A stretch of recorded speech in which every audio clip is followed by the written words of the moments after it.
All right, now the Grammys are getting a glow up in 2026 with two brand new categories: Best Traditional Country Album and Best Album Cover, set to shake things up on music's biggest night. Now, from honoring the roots of country music to spotlighting the power of visual storytelling in a digital world, the Recording Academy is expanding its lens to include even more creative voices.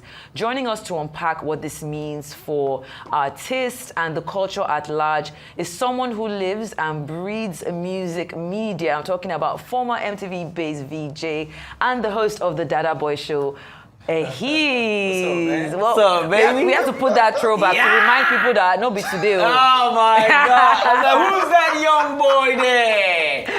What's up, man? Thanks for having me. What's up? What's up? You guys good? Yeah, we all right. We all right. You guys look fresh. You look Thank fresh. you. I appreciate that. I like it here. I feel like I can live here. Let's go straight into it. First thing I want to know is, what's your take on this Grammy refresh? What does it say about the direction that music is heading? Well, the thing about the Grammys, they always refresh themselves. Every year, or maybe like I can say like every 5 years, they always bring something. That's how they also had to break out with the best African Afrobeats. They had to create a category for Afrobeats as well. So they always do that before they created world music album, but they didn't have that in the beginning. They didn't also have a category for hip hop. That's rap music. So they had to also create that. So kudos to them. I'm guessing there's somebody on the team that's telling them to do these things. But when they say best album cover, that's another level. That's an opportunity to give a big shout out to creatives. That's the guys that do the arts, the photographers. Yeah. Because if you ask me, we've had some really, really dope album cover. You remember this? Craig David, Born to Do It. That's one of, you understand? So we've had some really great, so now it's just for the time to give those people their flowers, so it's definitely one of those things that I like. And the other one with the country, I don't know. I don't understand. Maybe somebody can break it down to me. Why are you making like a category for a category that already exists? Is it because Beyonce won it? Exactly, Beyonce factor. I mean, last year she won, I think, best contemporary country. No, she won best country album. Best country album. And like 2 more awards for the Carter album, I think, for Grammys. Yes, but now they've divided that one of the awards that she won into two. Yeah, so why is that? And what do you think about that? Because a lot of people feel like because they obviously didn't want, they didn't want her to win, so they're trying to separate it that there's contemporary and there's urban.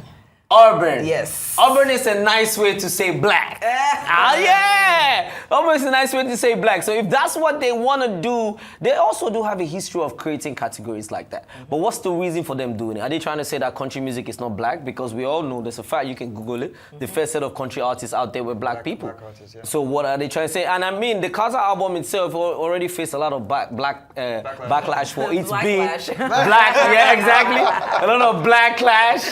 You know what I mean? For it just been an amazing album. So they want to do what they want to do. It doesn't affect us. Except we have one guy or one girl from Bariga or Ikoyi that decides to make Grammys, decide to make country music, then we go and turn up and like, hell yeah, that's what we need. But right now, we do have one of our guys. Like this waters it down. Like, I don't know, like for them to create like 2 categories for the country, don't you think like it waters the quality of the award down? Well, this is where I see it. I don't see it as them watering it down. I just see that as more trophies for more creatives. That's how I see it. That's another You know what I'm saying? It's just more trophies for more creatives because they realize that Beyonce and what's our beautiful brother's name? Shabuzi. They've created a lane, you know what I mean? And also Lil Nas X also did that. We're going big with the song with Taylor Swift's dad. I can't imagine, I just called him Taylor Swift's dad. Not Taylor, Miley Cyrus's dad. Yeah. Noah Cyrus with the big record. So they're realizing the fact that in the nearest future there'll be more urban artists that's going to be making country music. Yeah, definitely. Okay, then for the best album cover, like for that one, I don't know. I won't say it's not bad. I mean, you give the creatives a chance to actually win. So I'm talking about the photographers, the graphic artists. But I don't know. Would that now sort of should I say bring about this creativity? Because we've seen people talk about copyright when it comes to taking their pictures for albums. Do you think that people now put more work into actually creating a proper album cover? For sure, they've always done that. People have always done that. People have always taken their time to create dope album covers. I feel like right now it's just a time for us to just put a light on those people because a lot of times dope albums they say, oh, the album is crazy or the album is good, the music, we always pay attention to the production, the R&I, how they arrange the songs, the lyrics and stuff like that, but we never say, oh, the album cover, who did the artwork, who took the picture. So now we're in a place where that discussion can be held in a big way. Plus, on our side, we've had some crazy album covers. I'm talking about like CEO Da Green, the album cover was incredible. P-Square, they always give us like crazy, you understand? When they were P-Square. When they were P-Square, you know what I mean? Like Whiskey with the Ayo cover was one of the dope ones. Burna Boy too. We had David, you understand? Like they've always given us dope album covers. We've had the legendary Kelechi Amadi, which is taking pictures of album covers forever. Trip City, it's a legacy of brothers. You know what I mean? They've been taking pictures forever. So now it's the time for them to show off, and I like it a lot. Okay, so if we look at what the Grammys is doing, do you think maybe we should have a transference, because we do have our own local, for sure. So we should be looking at like maybe the Ehiz and Afrima, kind of maybe looking at. He has a thing for local award shows. He just believes that. Why you don't like them? No. It's like, I mean, I love them, but the thing is, I feel like more can be done. I feel like they're getting lazy, like with the organization and the likes. This is what I say. With obvious, more can be done, but like. I think we should also help. Okay. I feel like we should also help. We should also try to like call and say, yo, do you guys need help in such and such area? But do they even ask for help? That's the thing, they don't have to ask because it's our baby, we have to take care of it. Okay, but the thing is, I feel like sometimes, take for example, like you have sponsors drop funds for you to organize awards, and the person that is in charge maybe try to cut funds. Man, if you don't talk that one, you're going to stress yourself. I'm telling you, just keep it with the creativity. If you go that direction, the Nigerian in you is gonna come out, and you're not gonna like it. You understand? So I want us to, even though this is about country music, and I'm going back to the Grammys, of course, introducing these new categories. Do you think that this kind of categorization could or should happen in Afrobeats and other global genres? Because we also had that thing, for example, now at the Grammys this year, we had, what's his name, Sensational. Yes. That had, Chris Brown. And there was that division like, oh, he's not African. We also had even last year, when Tyler won. And so it's almost as if it's Afrobeats that should have that breakdown of different categories isn't getting one, but country music is getting as soon as Beyonce. I understand that we are in the building, but baby steps, guys. They just gave us a category like last year or 2 years ago. Like, do you want them to take it away? They can take it away. You know what I mean? So baby steps. Let's just enjoy. Let's at least get like 5 winners from like Africa as a continent. You know what I mean? That has nothing to do with world music. Okay. Then we can ask for more. You know what I mean? So baby steps, they literally just keep it. Make it easy for them. Like Tyler pointed out, I think it was at the Mamas, the MTV VMAs or something, that they gave her best Afrobeat. Yes. And she was like, it's Amapiano. Yes. Now, wouldn't that sort of, I don't know, like you have artists that are already complaining about them receiving a category that they didn't actually sing for, like Tyler. I feel like, celebrate Afrobeats, but imagine like you have Whiskey, Davido, Burna Boy nominated, and you have, let's say Tyler win Grammys for Best Afrobeat. Which is exactly what happened last year. Yeah, but it doesn't make, I don't know. It's well, sort of, this is how, let me break it down for you. The way they market our music is with Afrobeat. It don't matter where it's coming from. It could be Inosbi from the central Congo. Yeah. It could be Fali Pupa. It could be Awilo Logoba. You know what I mean? You could go to the north and go and meet Ahmed Dupa from Egypt. Yeah, it could be all those guys. Those guys have millions of views. But isn't it like sort of injustice to them? I get it, but the easiest way for them to market the music, they had to put under an umbrella. And that umbrella is the Afrobeats, which we are also the reasons why it came about. Exactly. Just what I'm saying. Because we grew up on Afrobeat being one genre for one amazing family. Yeah, exactly. Just what I'm saying. So now it's a different level. So they see it's Afrobeats, beats from Africa. That's just how they want to do it. So whether Tyler likes it or not, she's African. But I feel she had to say, I make Amapiano because she's carrying a whole country on her shoulder. So she just had to do it. Yeah. She just had, imagine them nominating, let's just say, imagine them nominating Mayorkun for an Amapiano award. Because he made a record that was with an Amapiano artist and he won something crazy. He's also going to say like, oh yeah, like, he's not going to go there and say, Amapiano is my blood. Nah, he's not gonna do that. He's gonna rep where he's from. So that's what she did. 100%. Okay, so let's as we wrap up this conversation about the Grammys. If you could add, if you had the power to add one Grammy category that doesn't exist yet, but should, what would it be? Oh man. Who? Do we have best? Do you have best producer? I have, I think I we mean, have production. I think we have production. Okay, cool. We do. Oh, we can have you think about it, and I'll bring you back up towards the end of the interview. But let's switch things up a bit now. It's been a stellar year for Nigerian music, with some of the industry's biggest names delivering highly anticipated albums that have set the tone both at home and across the globe. Now, from Olamide's genre-defying sound to Falz's socially conscious bars, Mayorkun's hit-heavy comeback to Ric Hassani's soulful storytelling, and Davido's continued reign as Afrobeat royalty, 2025 has been nothing short of a sonic feast. Now, today we'll be diving into the albums that have shaped the year so far, who delivered, who surprised us, and what these projects say about the evolution of Nigerian music. So let's get into it. First things first, I want to throw to a video. Yesterday, Olamide, of course, has dropped his self-titled album, and I was watching Ehiz's Snapchat yesterday, like, why didn't you invite me? Let's take a look at this short video, come back, and we'll discuss the albums. Let's go. Celebrants, happy birthday. My God.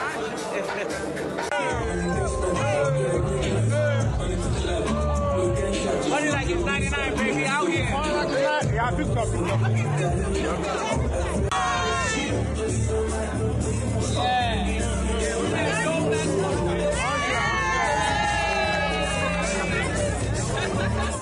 All right then, so of course that was that. First, let's talk about that. It was an album listening party that happened at 8 a.m. in the morning. I don't think I've ever heard about that before.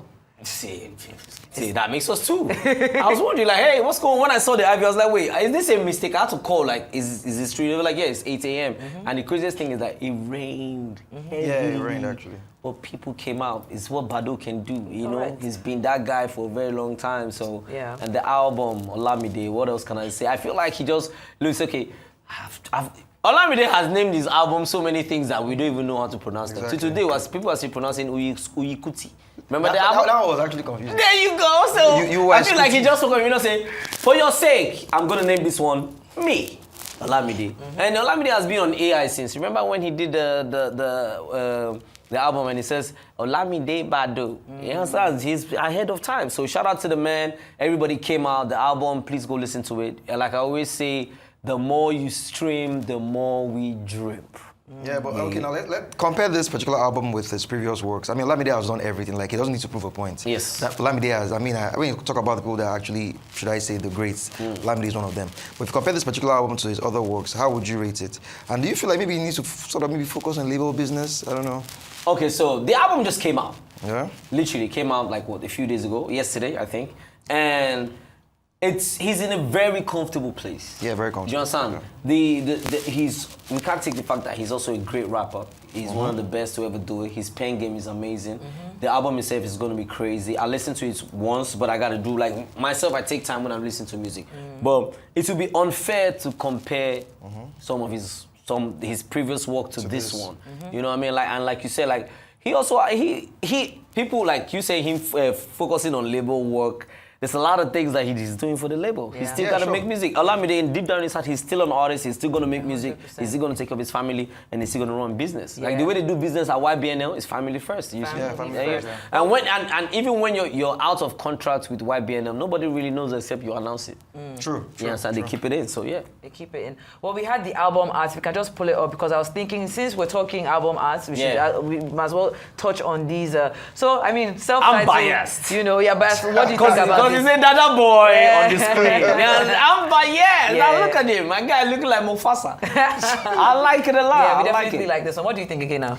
I mean, the album art is simple. It's him. Like, the name, the face, that's all you need to know. Yeah, and Olamide always use, like, local talent when it comes to his album arts, like Duro, Vino Arts, a lot of these boys that do artwork for him. He just sees them on the internet. I like your stuff. Gives them an idea Even and they tune producers up. too. I think he has actually uplifted a lot of producers too. Homegrown. Yeah. You have to give him that. Yeah, he's that Right, guy. so let's talk about Falz, yeah?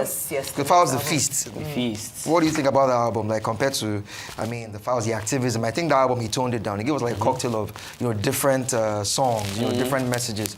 But what's your take on that particular album? So the amazing thing about Falz is he's never going to shy away from the artistry. No matter what he's doing. If he's making if he's making a club banger or a street record, he's still going to put the artistry in it. His style, his lesson. So I think right here, he's also in a very comfortable place. He did a little listing where he made it like a feast, like a little like a dinner, people eating and stuff like so. And it's Falz, man. He's gonna give us. And he's a big professional. That's why I like him.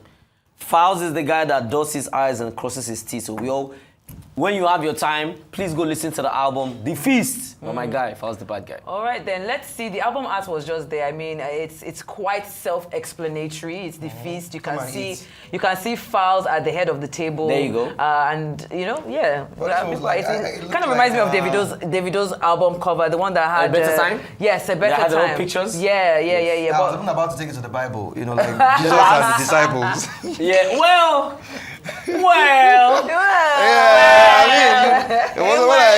I mean, he's not Jesus, but I'm just saying, I wouldn't say yes, but I won't say no. All right, then let's move on very quickly to our next album. Of course, we've touched on Falz and we've touched on Olamide. Next person on there is Mayorkun. Mayorkun, still the mayor. We actually had him sitting right where you were sat less than a month ago. Let's start with the album cover before we go to the album in itself. What do you think about this, Ehiz? The mayor of Lagos, my very good friend. The album, well, just like a lot of albums, I would like to toot my horn a little bit. I don't listen to it before everybody, you understand? But this album, it was an album that was worked on very well. And the boy is an amazing writer, in case a lot of people don't know. He writes for a lot of people. And the album is him still stating the fact that I am that guy.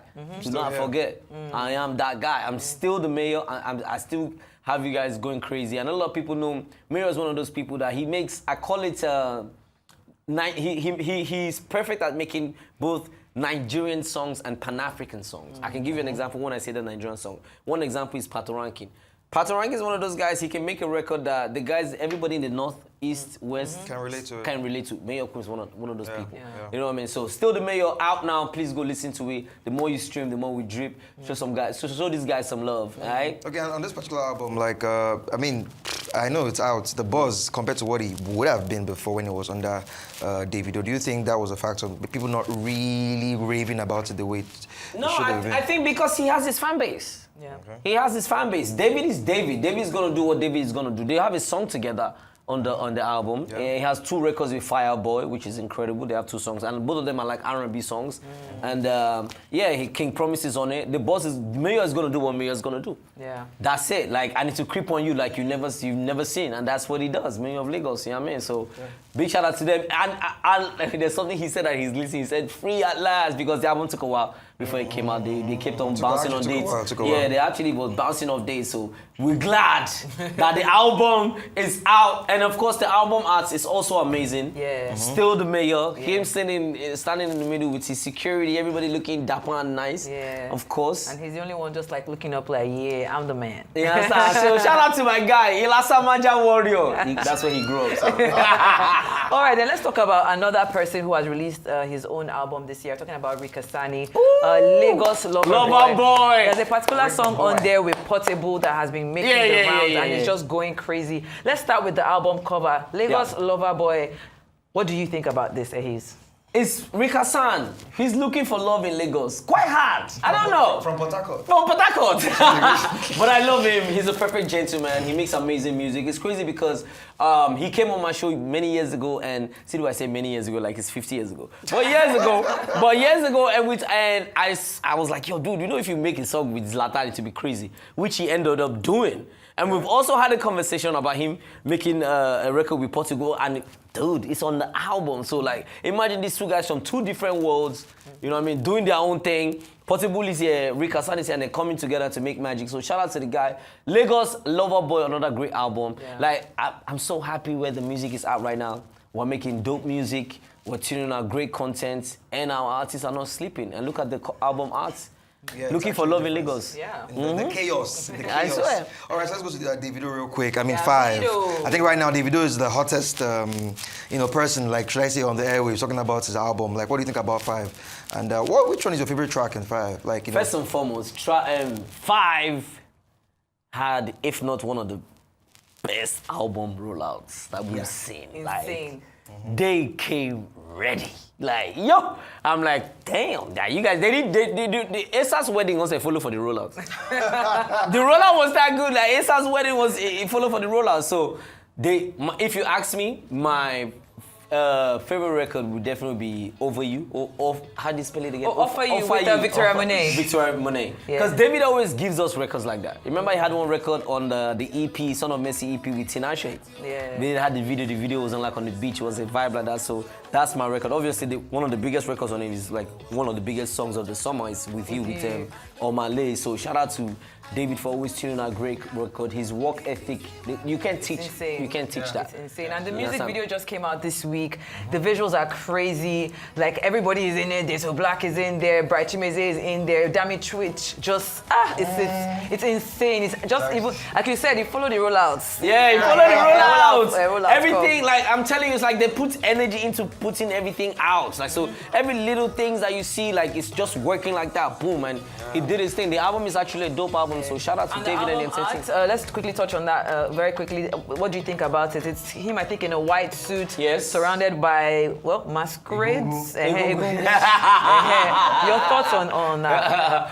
Yeah, I guess it represents 5 because there are 4, including himself, 5. So 5, maybe the entity, and I think this is supposed to be his fifth album. So, yo, man, this looks Very great. significant. This looks amazing. Would it be nominated for Best Album Art? I don't know, but it's a good one. All right, then. So finally, but this is someone that hasn't dropped his album yet, but he's dropped his album art. I'm talking about Burna Boy, no sign of weakness. Let's pull that up very quickly. You can see him there with other Burna Boys behind him. What do you think about this album art before we conclude today's interview? This man here is a bad man. I feel like he just woke up in the morning and said, no sign of weakness. That's how we named the album. You know, other Burna Boys looking at him, it's basically like just multiple personalities, him just taking everything on his shoulders, carrying the weight that he's carrying. We don't know what he's definitely going through, like on the personal aspect of life, except from the things that we know that hits the blogs. Yeah. But aside from that, Burna, he makes amazing music. Like, everybody knows that. Whenever he announces anything, trust me, it's going to be a banger. So I know this is going to be crazy. And I know that his sister helped out. And, of course, the family helped out with creating this image. So shout out to the entire team, man. Spaceship. Yeah. You understand? Spaceship So, Collective. yeah, I like it a lot. Yeah, thank you so much, Ehiz. This has been so much fun. I knew that we're going to enjoy this interview. Thank you for all the knowledge that you bring with you. Thank you so much for being on the show. I love it here. I love it here. And this is a Rufai seat, right? Yes, this is a I love it here.